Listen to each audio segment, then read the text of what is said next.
Hello everyone and welcome back to the Beaglington review, and this time I'm going to be looking at this. It's the Rapido Trains LB&SCR E1 Class 060 tank engine.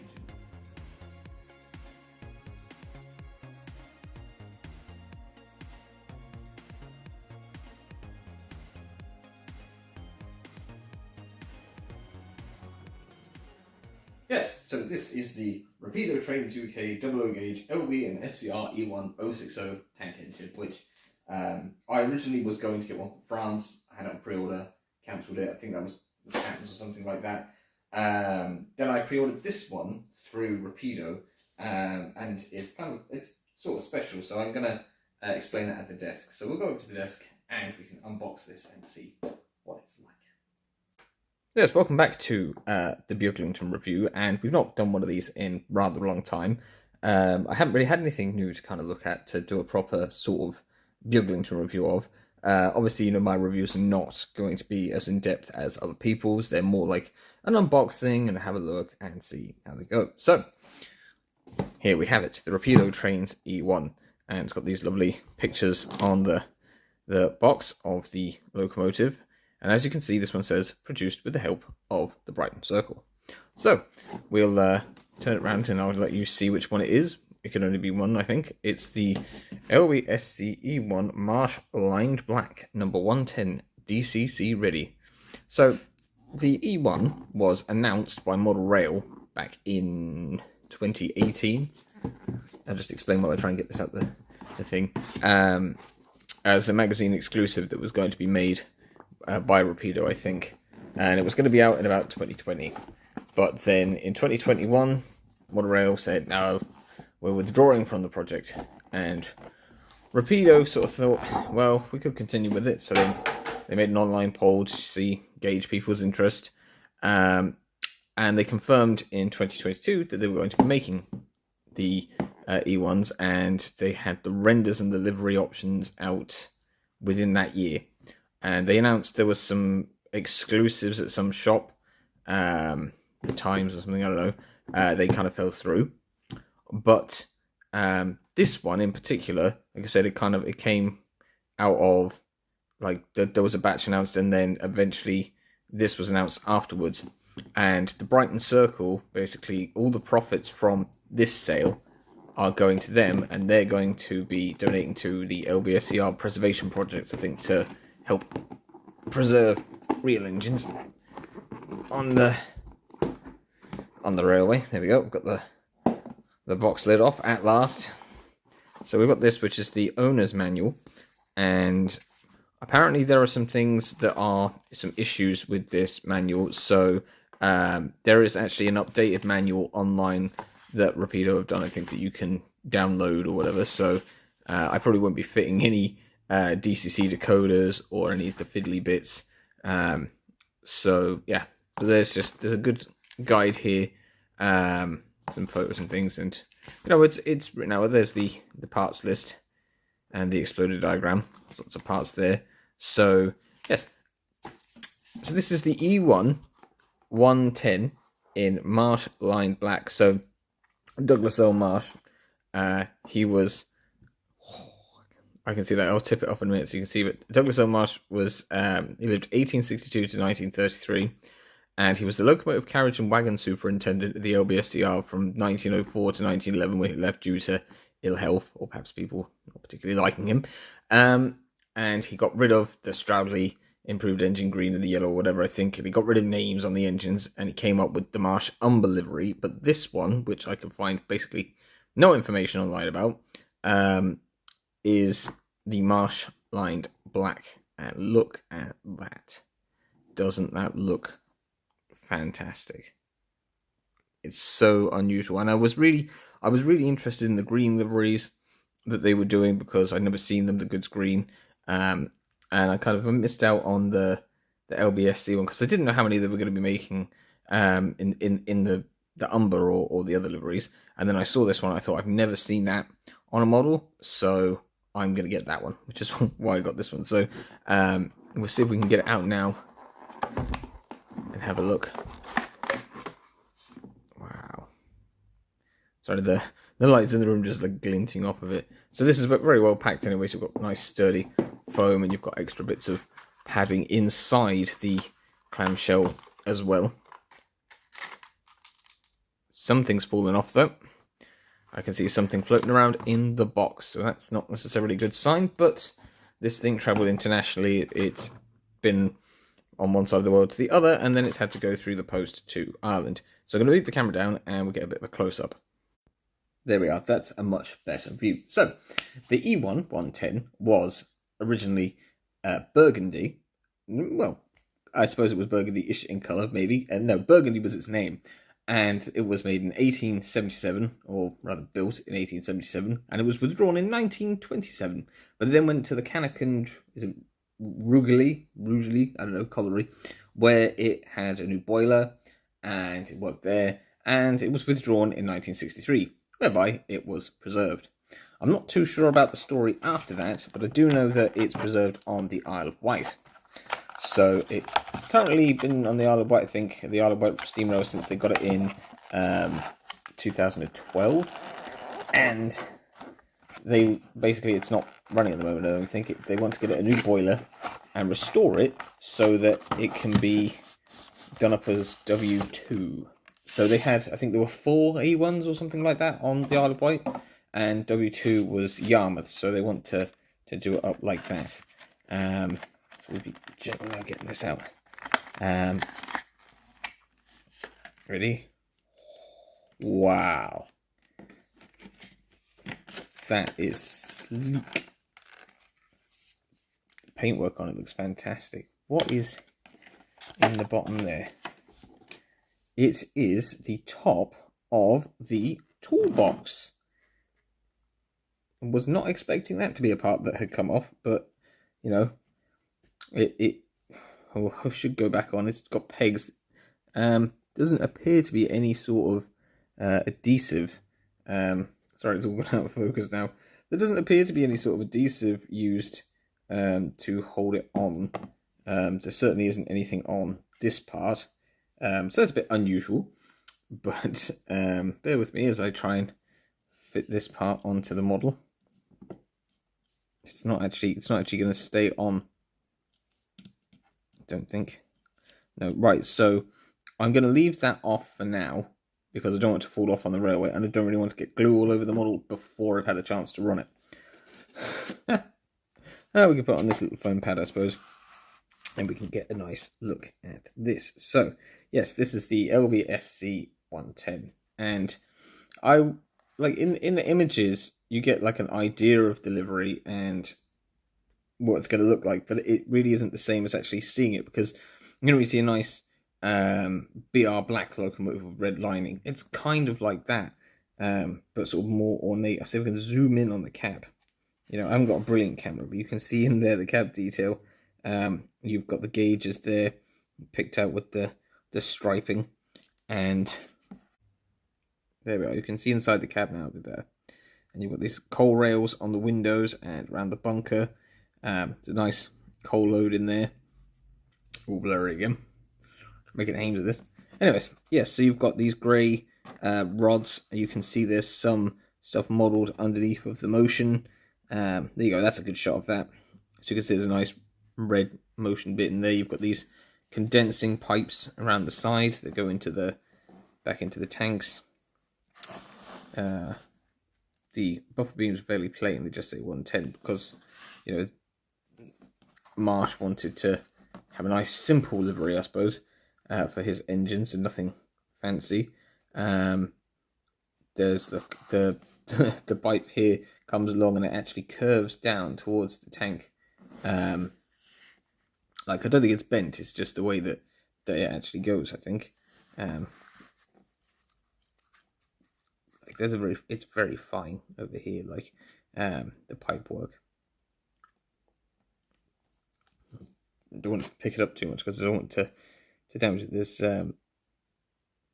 something written on the side there, a 3 and something else just at the end of the running board. So we can see underneath is all fairly solid, lots of screws, and you can see the red lining on the buffer shanks as well, and you can see they're sprung, and you can see sprungless working, and you've got these couplings. So yeah, it's a really beautiful loco. You can see the line separating there, but you won't notice it when it's running. Just here. Yeah, no, it's a really beautiful tank engine, and it's nice because it's midway between my Terrier tanks and my E4, and I suppose it's similar but not quite as sort of tall as the E2 that I have. But yeah, no, it's going to be great. I'm going to get this onto the railway, run it up and down a bit, test it, and then we can couple it up to... We'll start with coaches, and then obviously we'll put it on a goods train because it's a goods engine. If the railway works, you can see there's levers and things as well in the cab, just there. Let's see if we can focus on that. There you go.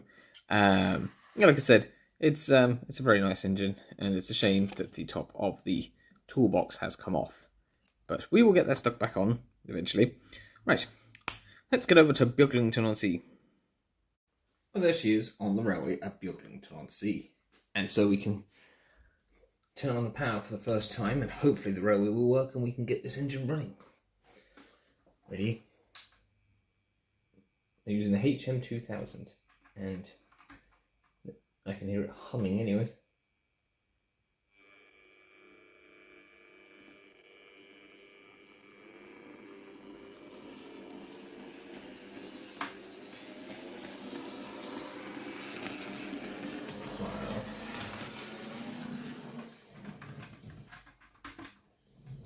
Bring it through now, so this is at half speed.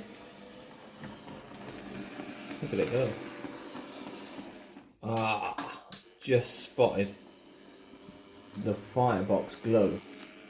And it's just a little line I can see, but I don't think I've ever had an engine that's had firebox lighting before. That is so cool. That's full speed.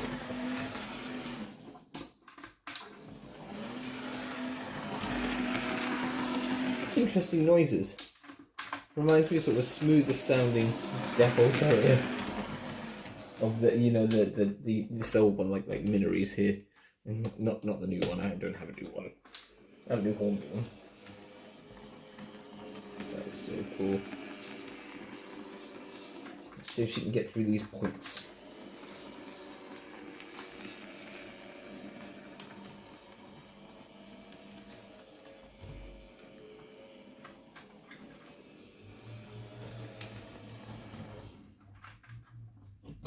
Oops, there's mirrors. Right. So, there we go. That's a railway problem.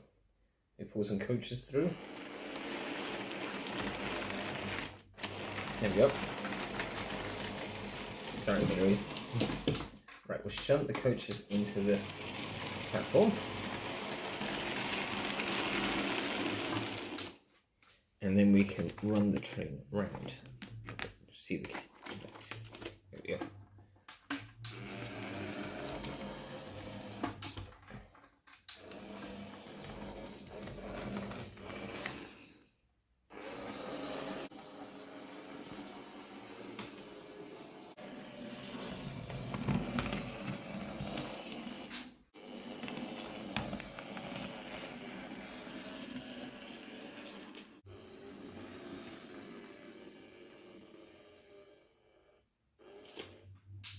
And we can just see now that the slow speed control, if I edge it up so we can see the crawl.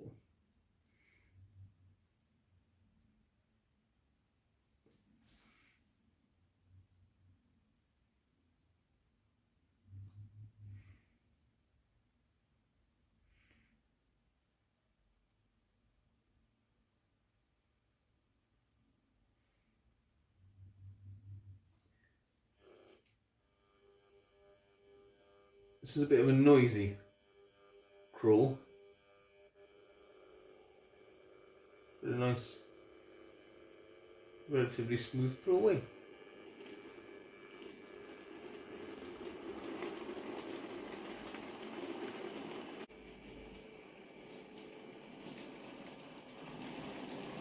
Now we'll just get some propellers going around the railway.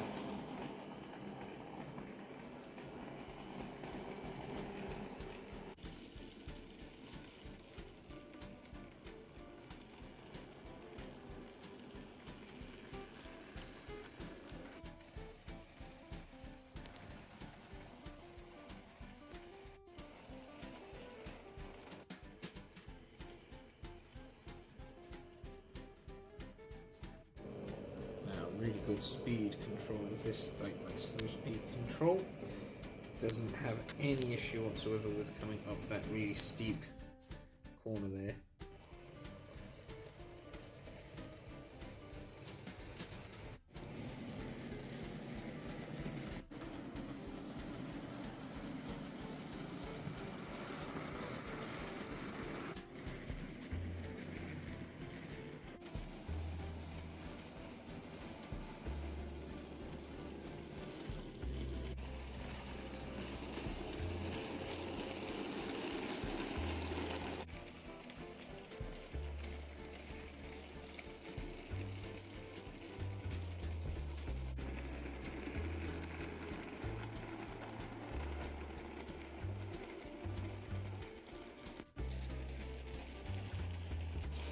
Right, well, I'm going to stop dear old Burgundy there in the station. I'll just pull the coaches in first. I'm going to switch it to the back line, and we're going to do a bit more testing of what it can pull. Well, at least on this layout. Now, the London, Beaglington and South Coast Railway often use their engines on Pullman trains and boat trains, stuff like that. So I've got 3 railroad style Pullmans to start with, just to see how well it goes. And if I use the right controller, I shouldn't have any issues pulling away, but we shall see how it goes up the steep hill.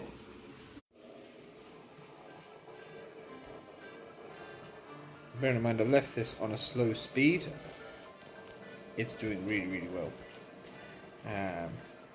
These are supposed to have a great haulage capacity, I think, for their size as a model.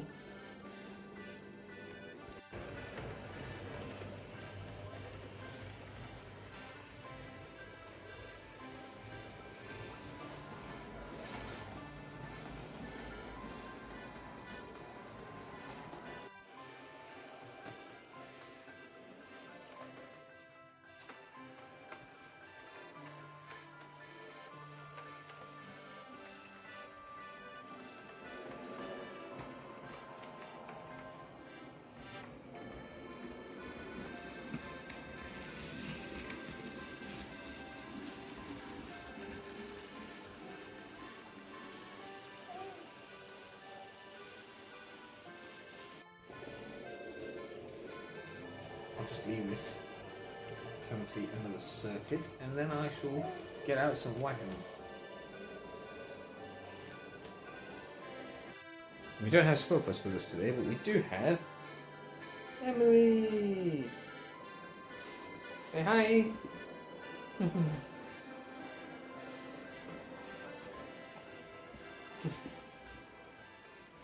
Yes, so I put the Pullmans back onto the E4 in the background, and I've got the 110 coupled up to some Easter Iron Mines wagons, some Time, not sure how you pronounce the river, valley wagons, some SG Moreland wagons, some are Hornby, some are mainline, a Coleman's wagon, because I believe Rapido are doing another Coleman's wagon, so I can't afford that, but I have a Coleman's wagon at least, and a Crook and Greenways wagon, and then an LB&SCR brake van. So there are 14 wagons and 1 brake van. That's 15 vehicles. So we're going to send it off with those, and then if it manages to get up the big steep hill okay with those, I might see how many wagons I can couple on and see how it does. So yeah, we're going to get this started now. I'll move the camera so you can see it starting off. There's no point me starting it off here and you not being able to see it.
get him started early, you know.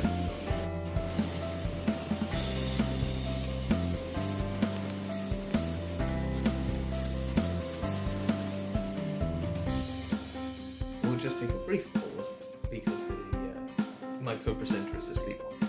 So, we'll get back to the trains in just a second.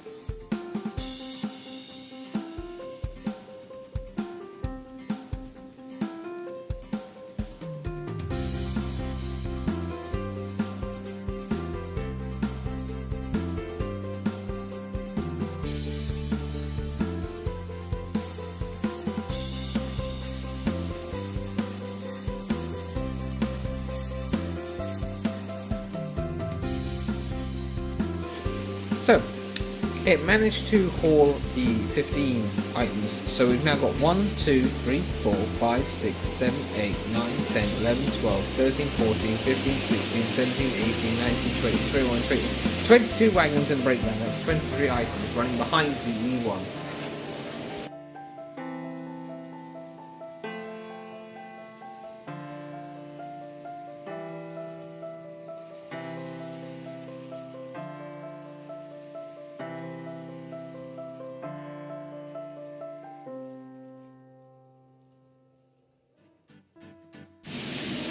And here it is tackling the big hill out of Beaglington.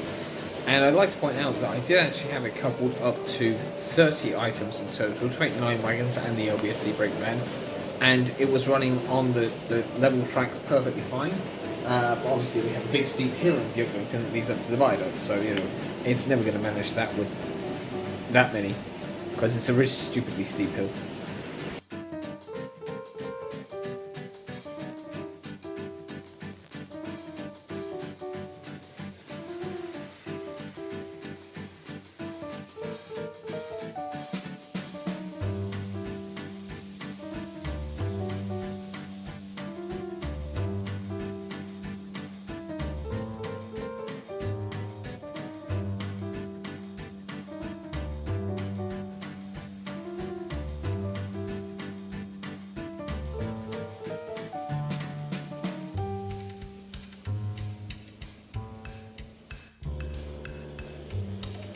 And on straight and level track, I can go at this speed, pulling the wagons with no issue whatsoever.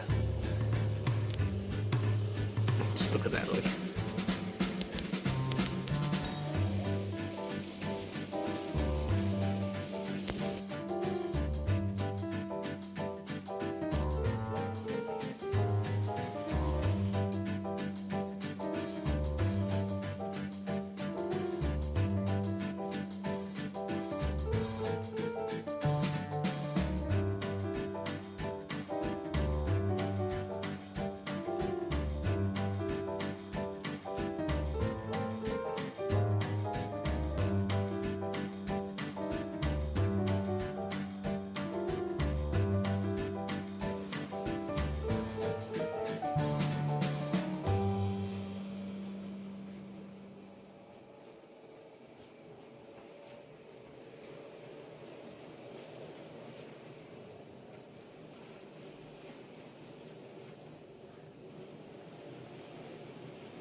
So yes, that's the Rapido Trains UK LB&SCR E1 No.110 tank engine number 110. And, you know, it's a marvellous engine. You know, it's got firebox glow. Can't really see it that much. I don't know if you can adjust that or not. It's just like a line of red, but it's very cool. Not particularly useful. I can't see it when it's going around. I'll have to try it at night at some point and just see whether that does anything. But the paint finish is brilliant. The look of it is very good. And obviously it's in LB&SCR livery, and it's an unusual one at that. So the usual conclusions that I kind of come to this is, would I buy one again? And the answer is yes. I mean, if there weren't lots of extra customs charges and I had the money, yes, I would. I would buy one in a different LB&SCR livery because there are, you know, lots of lovely liveries. I'd like one in green, and I'd like one in umber, and I'd like one in Stradlix colours with names on, like France, which is the one I was supposed to have originally. Will I be getting any of those? No, probably not, because they're very expensive. But I have this one, and this is one that I'm really happy with because it's very unusual, but it's very cool. You know, it's like the emo E1. You know, it's black, a little bit of red, really cool. Obviously, there are lots of other LB&SCR locos out there that I'd love to get that I can't. There's the i13 from Double O Works. There's the Atlantic from Bachmann. There's Sonic Models K-Class. There is something else that I can't remember that's coming out. I forget it now.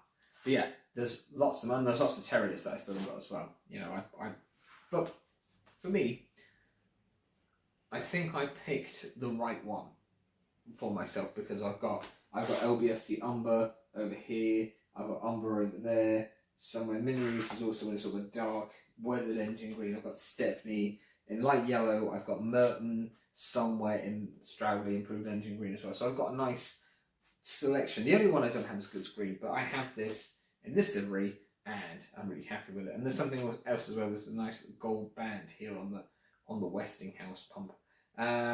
Performance, brilliant. I mean, like I said, like it pulled the 30 wagons on the level perfectly fine. I changed it down to like, what was it, 22, 23 in the brake band. Made it up the steep hill over in the corner. That doesn't, you know, things struggle up that hill. It's very steep. It's awkwardly steep, you know. So I'm pretty impressed with that. And, you know, it's handled the other parts of the railway. It handled its original 15 wagons and brake van up on the inside line, on the tighter corner at the back, really well. Obviously, I'm not really used to doing Beaglington reviews on the new layout, where there are actual things to test, you know. Went through the points perfectly fine, pulled wagons and coaches perfectly fine. It was with an old style tension lock there. It was with new style on the Stroudley coaches, so it was pretty good with both of those. So yeah, overall, you know, very happy. I don't feel like I've made a mistake in buying it or paying that much for it. The only issue with it, obviously, is the top of the toolbox having come off, and that's the only thing I can really complain about, or like the massive ring under. But anyways, I will have to glue that back on. Obviously, the adhesive there wasn't strong enough. I can only assume that it was down to the post, you know, it just being jumbled about a lot in the post. It's a small thing. If I can just get a tiny bit of glue onto that and put it in, it's not going to make that much difference. Is it annoying? Slightly. Is it the manufacturer's fault? Maybe a stronger adhesive would have been better, but, you know, it doesn't really matter that much at the end of the day. Obviously, I prefer not to have to do this. The detail pack, I didn't take that out of the packet. I'm not going to fit the details to it because I will lose them.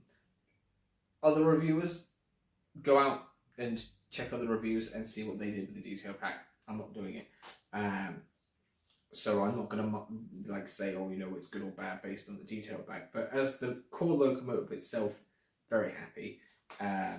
So I'm going to put that back on the train here now.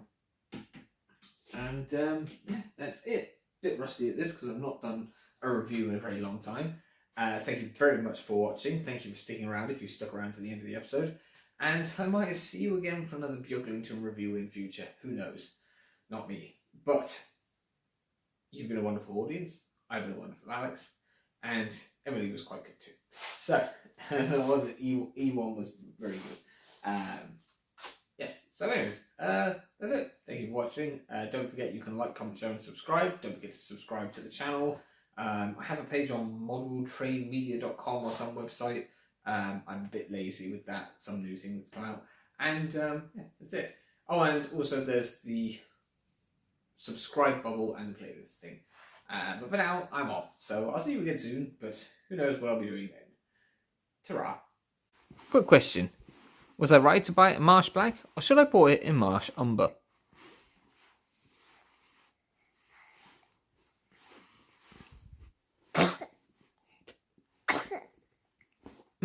Wonderful.